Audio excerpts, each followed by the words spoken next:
যেই দেশের প্রধানমন্ত্রী একজন নারী, ওই দেশে আজও নারী দর্শন বন্ধ হয়নি। যেই দেশে হিন্দুর চেয়ে মুসলমানের সংখ্যা বেশি, ওই দেশে পর্দাশীল চেয়ে বেপর্দা নারী বেশি। যেই দেশে হাজারো শহীদ রক্ত দিয়েছে শুধু এই বাংলা ভাষার জন্য, সেই দেশে আজ বাংলা ভাষায় কথা বললে মানুষ মূর্খ বলে।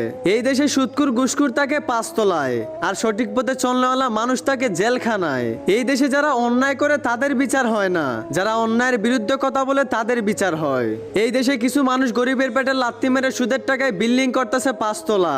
সমাজের লোক তাদের নাম দেয় আবার মানবতার ফেরিওয়ালা। এই মুসলমানের দেশে ইসলামের বিরোধী দল ইসলামের বিরোধিতা কইরা ভালোই আছে বেশ।